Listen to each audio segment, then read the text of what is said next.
Bom, então aqui, né, eu posso dizer que todo poema é considerado poesia, mas nem toda poesia precisa ser um poema, né? Lembra que pode ser poesia um pôr do sol, uma música que eu tô ouvindo, uma cena que me emocione, né? Então, a poesia pode ser para além. Exemplo, música não é poema, mas é poesia, né? Dependendo, claro, né, de que música, né, de que letra dessa música. Uma composição do romantismo, que é a Canção do Exílio, por exemplo, é poema e é poesia, né? Porque o Gonçalves Dias, quando compôs a Canção do Exílio, ele queria mostrar todo o sentimento dele de saudade do Brasil, né? Que ele teve que ficar exilado em Portugal. É por isso que ele diz que é um dos poemas mais famosos da literatura, né? Que ele diz: Minha terra tem palmeiras, onde canto sabiá. As aves que aqui gorjeiam, não gorjeiam como lá, né? Minha terra tem mais vida, minha terra tem mais flores, né? Não permita a Deus que eu morra sem que eu volte para lá. E aí, então, a gente tem toda a composição de um eu lírico que sofre, que sente saudade da sua terra. É um poema que contém poesia, né? Mas, como eu tô falando, uma cena de novela que seja poético pode conter poesia, mas não posso dizer que é um poema, porque poema é um texto fixo, né? Um texto que eu reconheço que é escrito em verso, né? Que difere de um texto escrito em prosa, tá? Então, quem ou o que é o eu lírico, né? Porque eu falei ainda agora há pouco do eu lírico, né? O eu lírico é a voz do poema, é a voz que compartilha com a gente o seu sentimento. O eu lírico, ele não é a mesma coisa que o poeta, não é a mesma coisa que o autor daquele texto, tá? Por quê? O eu lírico, ele pode ser tanto feminino quanto masculino, tá? Ele pode ser um poeta homem escrevendo um texto que possa ter o eu lírico feminino, como acontecia antigamente nas cantigas de amigo, construída lá no trovadorismo, quando vocês estudarem literatura portuguesa, vocês vão perceber, onde as mulheres não tinham acesso à escrita, né? Então, quem escrevia, quem eram os trovadores, eram os homens, geralmente da corte, da nobreza, reis, enfim. Então, eram eles que escreviam as trovas, as cantigas. E aí, existiam alguns trovadores que expressavam o sentimento de uma mulher dentro daquele poema, né? Tem principalmente, né, as cantigas de amigo. Uma das mais conhecidas do Diniz, ele diz assim, ela, né, que é a voz é feminina, diz assim: ondas de mar do Vigo, acaso vistes meu amigo? Queira Deus que ele venha logo. Ondas do mar salgado, acaso vistes o meu amado? Queira Deus que ele venha logo.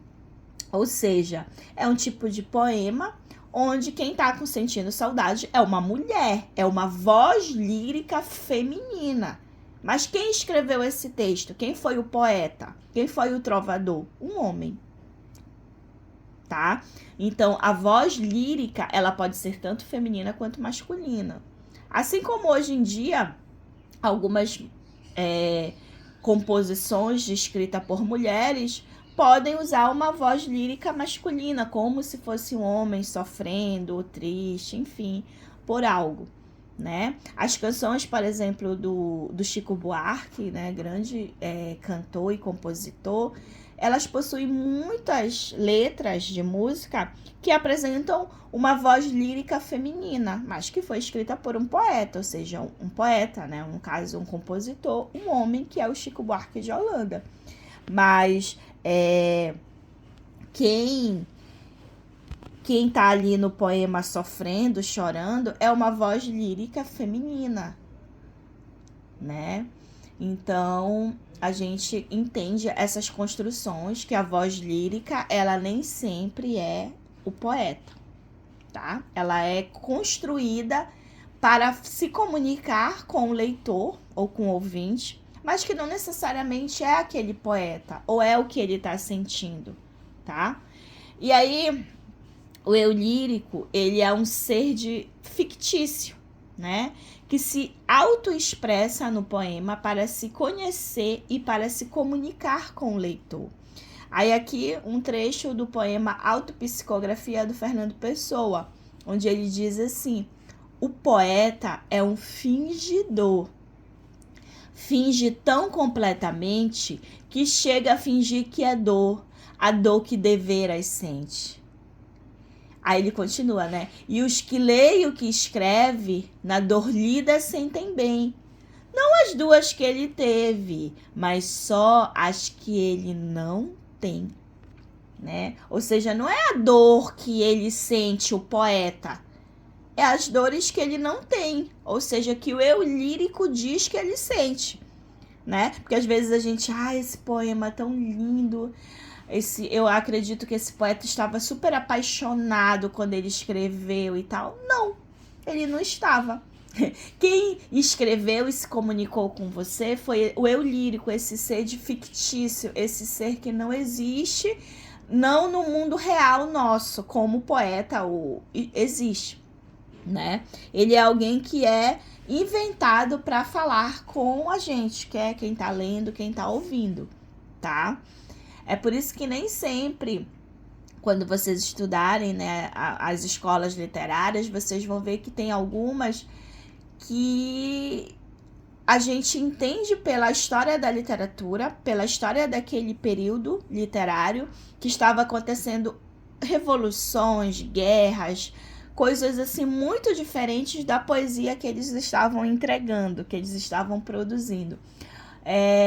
O neoclassicismo, que é chamado de arcadismo, é um estilo literário assim, onde a gente estuda o período em que os poetas eles diziam que eram pastores, né, de ovelhas, né, onde toda a contemplação do que era belo, do que era paz, do que era harmônico estava na natureza, né? Então há toda uma construção, né? Olha, Marília, a flauta dos pastores, como é belo, o roxinol cantando, né? Então era tudo bonito, tudo maravilhoso, mas a gente entende que foi um período totalmente conturbado da literatura, né? A ascensão do capitalismo, a construção da burguesia no poder, início da Revolução Francesa, onde existia muita guerra.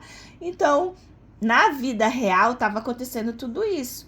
Só que os poetas ignoraram isso, colocavam na sua poesia que eram pastores e que aquela era a forma de se contemplar e de se entrar numa paz, né? Ou seja, fingimento poético, algo fictício que não era o palpável real, né? Então, é por isso que a gente entende que eu lírico é uma coisa e poeta, que é uma pessoa de carne e osso que sente, que ama como todo mundo, é diferente, tá? Para que a gente não confunda. Então, nem sempre o poeta tá escrevendo algo que ele realmente está sentindo. Às vezes é só fingimento poético. Por quê? Ele não tá sentindo, mas o eu lírico dele está. E tá tudo bem, tá? Da gente entender nessa fase. E aí, pra gente entender, né, só pra não ficar mal entendido, o poema, né, que é diferente da poesia. Já o poema, ele é uma obra literária, cuja apresentação pode surgir em forma de versos, estrofes, né, com a finalidade de manifestar sentimento e emoção. A palavra poema deriva do verbo grego poin, que significa fazer, criar, compor algo, tá? E qual é a finalidade do poema? Expressar sentimentos, emocionar, entreter o leitor, tá? E como é que a gente se liga a esse poema? Através do eu lírico, né? Que pode ter uma voz feminina ou masculina. Eu chamo voz, né? Mas aí que ele pode a gente entender que é uma mulher ou um homem, né? Dentro dessa construção de gênero. O veículo, né? Que geralmente a gente encontra, né? Esse tipo de texto, livro, jornal, revista, sites da internet, né? Muito comum a gente ver o poema mais nesses locais. E quais são os temas? Assuntos variados, aí não dá para dizer, né? A gente sabe que o poema ele tá dentro do gênero lírico, mas que nem sempre ele possui esse caráter mais ameno, né? Esse caráter mais apaziguador, tranquilo. Não, às vezes também tem um poema de protestos, uma ode, né?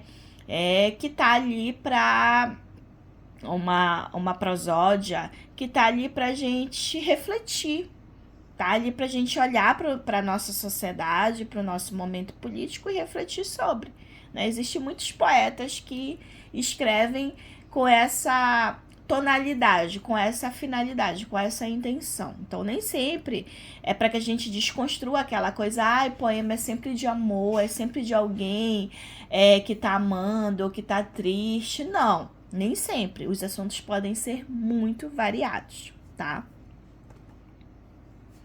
Bom, e aí quando a gente fala também sobre poesia, né? Em outras palavras, a poesia é a expressão do eu através de palavras metafóricas, a qual resulta no poema, que pode ser em verso e também alguns em prosa, né? Poemas em versos. A gente fala aqui, tem um texto para gente entender. Foi um choro necessário para conseguir continuar seguindo em frente. Um pedido de colo para Deus. Ele sempre se faz presente, né? E aí a gente vê que esse texto, ele tá colocado em verso, né? Enquanto que o poema em prosa, uma passagem do Grandes Sertões Vereda, é só pra gente ver como é que ele pode estar em prosa, não naquela forma poética, né, do verso quebrado, mas ele escrito de forma completa, na linha todinha, né? Aí esse trecho aqui dos Grandes Sertões que diz assim: reze o Senhor por essa minha alma. O Senhor acha que a vida é tristonha? Mas ninguém não pode me impedir de rezar. Pode algum? O existir da alma é a reza. Quando estou rezando, estou fora da sujidade, a parte de toda loucura. Ou o acordar da alma é que é. Né? Então, também uma outra forma de poema, mas num texto escrito em prosa, né? Que não está naquela forma cortada, quebrada, como eu falo, de verso. E aqui é só para a gente entender esses elementos que compõem, né, o poema, o verso. A gente tem o verso, que é a unidade rítmica do poema, que pode ser longo ou curto, né, como a gente viu anteriormente, os curtos e os longos, né, que vão escrito na linha toda. E aí, geralmente, há uma divisão em estrofe, que é o conjunto organizado de versos. E aqui é só para a gente, em termos de conhecimento, saber sobre as estrofes, né? Quando a gente tem uma estrofe apenas, quando a gente tem uma estrofe com apenas um verso só nela, a gente diz que é monórtico.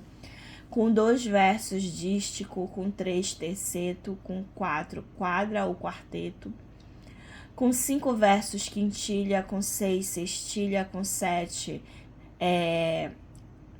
setilha, com 8 oitava, com 9 versos nona e com 10 versos décima. Também tem com 12 os versos alexandrinos, mais de 12 os bárbaros e assim vai, tá? Só pra gente entender. Outro elemento que compõe a questão do poema, né, e assim necessariamente da poesia do poema, é o ritmo e a sonoridade, né, que é a sucessão de sílabas átonas e tônicas repetidas com intervalos regulares que dão sonoridade ou musicalidade ao poema. são elementos primordiais do poema tradicional. A onda anda, aonde anda a onda? A onda ainda onda, ainda anda aonde? Aonde a onda anda, né? Aonde a onda, né? Então, lembra lá do brincar com as palavras? Isso tem muito dentro dessa questão da poesia, né? Essa do Manuel Bandeira, a onda. E a rima também, que é um recurso que é muito utilizado nos poemas, né? Que é um recurso poético que emprega palavras com sons semelhantes, né? Olha, eu canto porque o instante existe e a minha vida está completa. Não sou alegre, nem sou triste. Sou poeta. Completa poeta, né? Existe, né? Alegre, eu canto porque o instante existe. Existe rima com triste. Não sou alegre, nem sou triste, né? Só pra gente entender, né? Completa rima com poeta, né? Então, assim vai se fazendo essa construção, né? Dentro do que é poético, do poema, tá? A questão da rima. E aí, só pra gente entender essa composição dessa estrutura aqui, a ovelha, né? Por exemplo, esse poema, né? Estrofe de 4 versos ou quadra. Pode ver, né? Primeiro verso, segundo, terceiro, quarto. A ovelha no prado vai pastando amanhã, saltando em cada silva um pedaço de lã, né? Aí a rima. Em rápidas corridas, deixa do verde do chão sinais que hão de lembrar, mas logo a solidão, né? Chão e solidão, né? E aí tem um espaço, aí vem outro corredor de estrofe, né?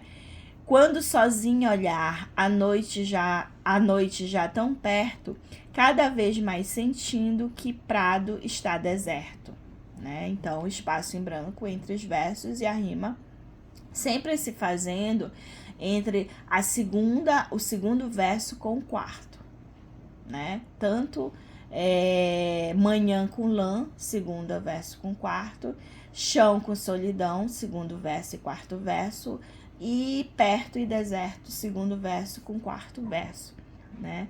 Aqui a gente tem sempre a gente tem 4 estrofes, né? A gente tem a gente tem 3 estrofes, cada estrofe com 4 versos. Então a gente tem uma quadra, né? Por quê? Porque é uma estrofe, cada estrofe tem 4 versos.